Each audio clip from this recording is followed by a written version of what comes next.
स्वागत है प्यारे बच्चों आपका अपना YouTube परिवार कोसीवाला में। तो आप लोग कैसे हो प्यारे बच्चों? उम्मीद करते हैं आप लोग बहुत ही अच्छे होंगे, स्वस्थ होंगे, मस्त होंगे। यदि आप संस्कृत सीखना चाहते हैं तो आप सही वीडियो पर क्लिक किए हैं। मैं आपको संस्कृत सिखाने की गारंटी लेता हूं। बस आप लोगों को एक छोटा सा काम करना है। आप चैनल को सब्सक्राइब कर लीजिए और बेल आइकन को ऑन कर लीजिए ताकि हम जब भी वीडियो डालें आपको नोटिफिकेशन मिल जाए। तो आज की इस वीडियो में यानी कि इस क्लास में हम संस्कृत अनुवाद करना सीखेंगे। संस्कृत में अनुवाद करने के लिए क्या महत्वपूर्ण अंग है, अनुवाद करने से पहले क्या हमें पढ़ना पड़ता है, उन चीज़ों को देखेंगे और बारीकी से हम सिखाने का प्रयास करेंगे आप लोगों को। तो चलिए अब सीधा चलते हैं बोर्ड पे। ठीक है, तो आज क्या पढ़ने वाले हम प्यारे बच्चों? तो आज हम संस्कृत में अनुवाद पढ़ने वाले। ठीक है, तो आज संस्कृत ग्रामर पढ़ेंगे हम लोग, यानी कि संस्कृत व्याकरण पढ़ने वाले हैं। और संस्कृत व्याकरण में हमारा टॉपिक क्या रहेगा? तो अनुवाद रहेगा। टॉपिक हमारा क्या है? तो अनुवाद है। संस्कृत व्याकरण में हम लोग क्या पढ़ने वाले हैं आज? तो अनुवाद पढ़ने वाले हैं। ठीक है, अनुवाद पढ़ना है। तो अनुवाद सीखने के लिए हमें किन किन चीज़ों की आवश्यकता पड़ेगी? तो देखिए क्या क्या आवश्यकता पड़ेगी, उन चीज़ों को पहले हम देखते हैं। अनुवाद सीखने के लिए क्या मुझे आवश्यकता पड़ सकती हैं? तो पहला आवश्यकता है जो हमें पुरुष मालूम होना चाहिए। क्या मालूम रहना चाहिए? पुरुष मालूम रहना चाहिए। दूसरी आवश्यकता है कि वचन मालूम होना चाहिए, यह अनुवाद के अंग हैं। तीसरा है जो लकार मालूम रहना चाहिए, लकार मालूम रहना चाहिए। और बड़े बड़े अनुवाद के लिए शब्द रूप मालूम रहना चाहिए। शब्द रूप क्या होना चाहिए? याद रहना चाहिए, मालूम रहना चाहिए। उसके बाद कारक मालूम रहना चाहिए, कारक मालूम रहना चाहिए। तो ये 5 टॉपिक जो है अनुवाद के लिए महत्वपूर्ण है।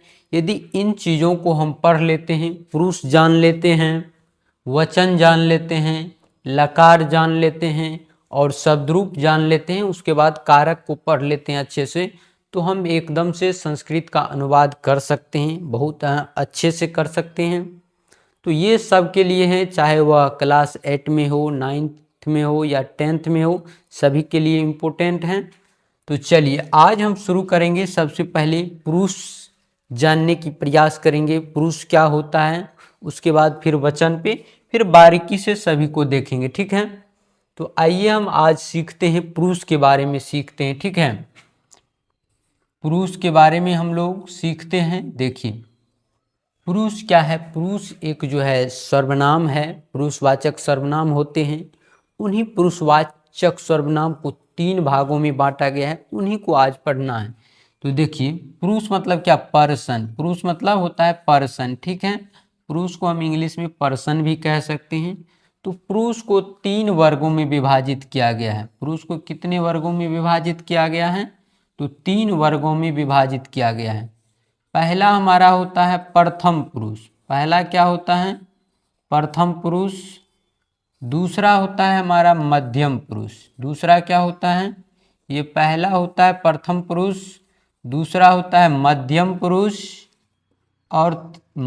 पुरुष और तीसरा होता है उत्तम पुरुष। ठीक है, तीसरा भी लिख देते हैं, तीसरा होता है उत्तम पुरुष। ठीक है, ये 3 पुरुष होते हैं, उत्तम पुरुष। ठीक है, उत्तम पुरुष। तो इन पुरुषों के बारे में, यानी प्रथम पुरुष, मध्यम पुरुष और उत्तम पुरुष, इन तीनों पुरुष के बारे में हम लोग बारीकी से अध्ययन करते हैं। ठीक है, तो सबसे पहले जानिए जो प्रथम पुरुष किनको बोलेंगे। ये जो संस्कृत में प्रथम पुरुष है, इनको हम इंग्लिश में बोलते हैं थर्ड पर्सन और हिंदी में क्या बोलते हैं? अन्य पुरुष बोलते हैं। चूँकि यहाँ पे अन्य पुरुष बच्चे हिंदी में पढ़े होते हैं, अन्य पुरुष, यहाँ प्रथम पुरुष थोड़ा सा कंफ्यूज हो जाते हैं, इसीलिए हम पहले ही कॉन्सेप्ट को क्लियर कर देते हैं। तो प्रथम पुरुष को हम इंग्लिश में क्या बोलेंगे बाबू? थर्ड पर्सन बोलेंगे, थर्ड पर्सन। ठीक है, प्रथम पुरुष को हम क्या बोलेंगे, थर्ड पर्सन बोलेंगे, या हिंदी की बात करें तो अन्य पुरुष बोलेंगे। ठीक है, तो प्रथम पुरुष किसको बोलेंगे हम, तो प्रथम पुरुष किसको कहते हैं, यानी जिसके विषय में कुछ कहा जाए, कुछ चर्चा किया जाए और वह व्यक्ति क्या हो, वहाँ पे उपस्थित नहीं हो, उसी को हम लोग संस्कृत में क्या कहते हैं, प्रथम पुरुष कहते हैं। ठीक है, यानी वैसे व्यक्ति जो वहाँ उपस्थित नहीं हो और उनके विषय में कुछ कहा जाए तो वह प्रथम पुरुष की श्रेणी में आता है। ठीक है, तो हम लिख देते हैं, जब किसी व्यक्ति के बारे में, जब किसी व्यक्ति के बारे में, जब किसी व्यक्ति के बारे में कुछ बोला जाए, कुछ बोला जाए, जब किसी व्यक्ति के बारे में कुछ बोला जाए और वह व्यक्ति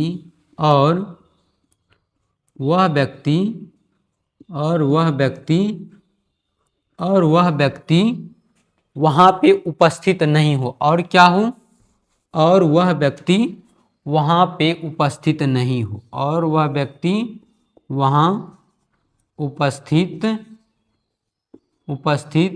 नहीं हो, उसे प्रथम पुरुष कहते हैं, उसे प्रथम पुरुष कहते हैं, उसे प्रथम पुरुष कहते हैं। ठीक है, तो प्रथम पुरुष क्या होता है प्यारे बच्चों, ध्यान दीजिएगा, प्रथम पुरुष क्या होता है, जब किसी व्यक्ति के बारे में कुछ कहा जाए, उसके विषय में कुछ बोला जाए और वह व्यक्ति क्या हो, वहाँ पे उपस्थित नहीं हो।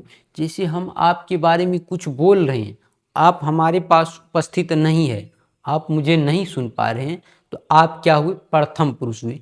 तो जब किसी व्यक्ति के बारे में कुछ बोला जाए और वह व्यक्ति वहाँ पर उपस्थित नहीं हो तो उसे प्रथम पुरुष कहा जाता है। इंग्लिश में बोले तो उसे थर्ड पर्सन बोलते हैं। ठीक है, और प्रथम पुरुष के अंतर्गत क्या क्या आता है, जो देखिए इसके अंतर्गत क्या क्या आता है, एग्जाम्पल देखिए, जैसे देखिए इसके अंतर्गत क्या आता है, किसी व्यक्ति का नाम आ जाता है, किसी व्यक्ति का नाम आ जाता है, जैसे राम, मोहन, सोहन, यानी जो भी खास नाम है वो नाम आ जाते हैं। उसके बाद वह आते हैं, वे आते हैं, वे दोनों आते हैं, वे दोनों, वे लोग आते हैं, वे लोग, वे सब आते हैं।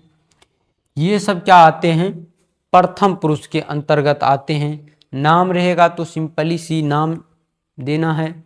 उसके बाद वह जो है, वह को हम लोग संस्कृत में बोलते हैं सह, वह को हम लोग क्या बोलते हैं, संस्कृत में सह बोलते हैं। संस्कृत में क्या बोलते हैं, सह बोलते हैं। पुरुष के लिए सह बोलते हैं, वही यदि स्त्रीलिंग के लिए प्रयोग होगा तो सा का प्रयोग होगा। वही वे दोनों के लिए हम संस्कृत में तौ का प्रयोग करते हैं, तौ, वे दोनों के लिए तौ का प्रयोग करते हैं। वही वे लोग, वे सब के लिए ते का प्रयोग करते हैं, ते का प्रयोग करते हैं। यानी प्रथम पुरुष के अंतर्गत क्या क्या आएगा, किसी व्यक्ति का नाम आ जाएगा या वह आ जाएगा, यानी सह आएगा, तो आएगा और ते आएगा। ये सब क्या आ जाएंगे, प्रथम पुरुष के अंतर्गत आ जाएंगे। तो यहाँ से आप लोग का क्लियर हो चुका होगा प्रथम पुरुष। अब हम लोग चलेंगे मध्यम पुरुष की ओर। यहाँ से प्रथम पुरुष उम्मीद करते हैं कि क्लियर है। अब यहाँ से देखिए मध्यम पुरुष पर चलते हैं। ठीक है, मध्यम पुरुष, अब हम लोग मध्यम पुरुष पर देखेंगे। ठीक है, मध्यम पुरुष, मध्यम पुरुष को हम लोग सेकेंड पर्सन बोलते हैं। इंग्लिश में क्या बोलते हैं, सेकेंड पर्सन बोलते हैं, पर्सन, सेकेंड पर्सन बोलते हैं। मध्यम पुरुष को क्या बोलते हैं, सेकेंड पर्सन बोलते हैं। नहीं, अब देखिए सेकेंड पर्सन क्या होता है, जब हम बोलते हैं या कोई व्यक्ति बोलते हैं और सामने में कोई सुने तो सुनने वाले क्या कहलाते हैं, मध्यम पुरुष कहलाते हैं। सुनने वाले क्या कहलाते हैं, मध्यम पुरुष कहलाते हैं। ठीक है, जैसे हम अभी बोल रहे हैं, आप लोग मुझे सीधा सुन पा रहे हैं, तो सुन पा रहे हैं तो क्या हो जाएगी, मध्यम पुरुष। वही यदि आप नहीं सुनते तो प्रथम पुरुष में होते। ठीक है, तो या तो कहे सामने वाले मध्यम पुरुष कहलाते हैं या सुनने वाले मध्यम पुरुष कहलाते हैं। तो हम सिंपली से लिखते हैं सुनने वाले को मध्यम पुरुष कहते हैं। सुनने वाले को मध्यम पुरुष कहते हैं। सुनने वाले को मध्यम पुरुष कहते हैं, यानी कि सेकंड पर्सन बोलते हैं। यानी सामने में जो व्यक्ति सामने रहते हैं और सामने में सुनते हैं तो वही सुनने वाले को क्या बोलते हैं, मध्यम पुरुष बोलते हैं। तो एकदम से मध्यम पुरुष आप लोगों को समझ में आ गया होगा। अब देखिए मध्यम पुरुष के अंतर्गत क्या क्या आते हैं। तो मध्यम पुरुष के अंतर्गत क्या आ जाएगा, देखिए मध्यम पुरुष के अंतर्गत आ जाएंगे तुम या आप, तुम या आप आ जाएंगे। इनको हम लोग क्या बोलते हैं, संस्कृत में त्वम बोलते हैं। संस्कृत में क्या बोलते हैं, त्वम बोलते हैं। ठीक है, उसके बाद तुम दोनों, आप दोनों आ जाते हैं। आप दोनों भी क्या आ जाएंगे, मध्यम पुरुष में ही आ जाएंगे। इसको हम लोग संस्कृत में क्या बोलते हैं, युवाम बोलते हैं, युवाम। ठीक है, तुम दोनों या आप दोनों, दोनों को ही युवाम ही बोलते हैं। ठीक है, अब अगला आ जाता है आप लोग या आप सब। आप लोग या आप सब, इनको हम लोग संस्कृत में क्या बोलते हैं, तो संस्कृत में यूयम बोलते हैं। क्या बोलते हैं, यूयम बोलते हैं, यूयम। ठीक है, तो मध्यम पुरुष के अंतर्गत क्या क्या आ जाएंगे प्यारे बच्चों, ध्यान से देखिए। मध्यम पुरुष क्या होता है, समझ गए। सुनने वाले को क्या कहते हैं, या जो सामने में रहते हैं सुनते हैं उनको क्या बोलते हैं, मध्यम पुरुष बोलते हैं। तो मध्यम पुरुष के अंतर्गत क्या आएंगे, त्वम आ जाएंगे। त्वम मतलब तुम या आप। उसके बाद युवाम आ जाएंगे। युवाम मतलब तुम दोनों या आप दोनों। उसके बाद यूयम आ जाएंगे। यूयम मतलब आप लोग या आप सब। ठीक है, तो उम्मीद करते हैं आप मध्यम पुरुष भी अच्छे से समझ गए होंगे। अब हम चलेंगे किस पर, तो अब हम लोग चलते हैं उत्तम पुरुष की ओर। ठीक है, प्रथम पुरुष देख लिए, यानी कि इंग्लिश में प्रथम पुरुष को थर्ड पर्सन बोला जाता है। ठीक है, उसके बाद मध्यम पुरुष को भी देख लिए और उत्तम पुरुष देखिए। उत्तम पुरुष को हम लोग बोलते हैं फर्स्ट पर्सन। उत्तम पुरुष को क्या बोलते हैं, फर्स्ट पर्सन बोलते हैं। ठीक है, तो आप लोग इनमें कंफ्यूज नहीं होइएगा, सर प्रथम पुरुष को हम फर्स्ट पर्सन बोलेंगे, बिल्कुल नहीं प्यारे बच्चों। संस्कृत में थोड़ा सा भिन्न है, इसीलिए हम पहले ही आप लोग को कन्फर्म बता देते हैं, अच्छे से बता देते हैं, ताकि आप लोग किसी प्रकार का आप लोग को कंफ्यूज ना दोहराए, कंफ्यूज ना हो। तो प्रथम पुरुष को हम लोग क्या बोलेंगे, थर्ड पर्सन, यानी जिसके विषय में कुछ कहा जाए और वह व्यक्ति वहाँ उपस्थित नहीं हो। मध्यम पुरुष यानी कि जो सामने में सुनता हो, सुनने वाले मध्यम पुरुष। अब उत्तम पुरुष किसको बोलेंगे प्यारे बच्चों, उत्तम पुरुष मतलब होता है स्वयं, जो अपने स्वयं के लिए प्रयोग होता है उसे उत्तम पुरुष कहते हैं। जिसका प्रयोग अपने लिए किया जाता है उसको हम उत्तम पुरुष कहते हैं। जैसे मैं बोल रहा हूँ तो मैं शब्द का प्रयोग अपने लिए कर रहा हूँ, तो ये क्या हुआ, उत्तम पुरुष। हम दोनों तो अपने लिए कर रहे हैं, उत्तम पुरुष। हम लोग तो अपने लिए कर रहे हैं, उत्तम पुरुष। तो चलिए उत्तम पुरुष की भी परिभाषा लिख देते हैं। आइए उत्तम पुरुष देख लेते हैं। उत्तम पुरुष मतलब फर्स्ट पर्सन। उत्तम पुरुष मतलब फर्स्ट पर्सन। ठीक है, जिसका प्रयोग अपने लिए किया जाता है उसको हम उत्तम पुरुष बोलते हैं। ठीक है, तो यहाँ हम लिख देते हैं जिसका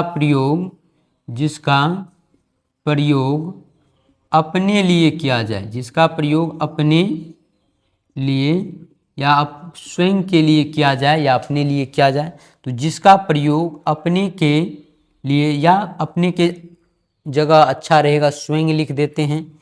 जिसका प्रयोग स्वयं के लिए किया जाए, जिसका प्रयोग स्वयं के लिए किया जाए, जिसका प्रयोग स्वयं के लिए किया जाए,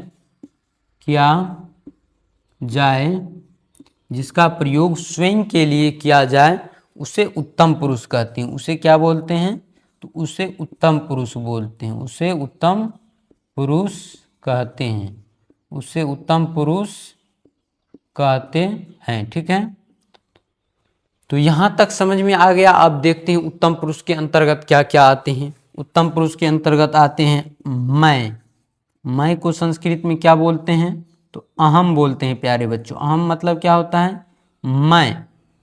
दूसरा आता है हम दोनों को क्या बोलते हैं संस्कृत में, आवाम बोलते हैं। क्या आते हैं, हम दोनों को संस्कृत में आवाम बोलेंगे, आवाम।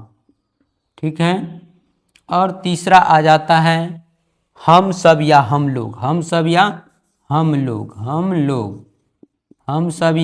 लोग। इनको क्या बोलेंगे, वयम बोलेंगे। संस्कृत में क्या बोलते हैं, वयम बोलते हैं।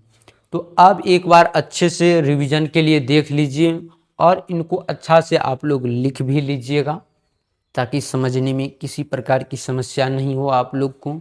ठीक है, तो देखिए अब फिर से बता देते हैं, प्रथम पुरुष क्या होता है, यानी इंग्लिश में उसको थर्ड पर्सन बोलते हैं। संस्कृत का प्रथम पुरुष इंग्लिश में बोले तो थर्ड पर्सन।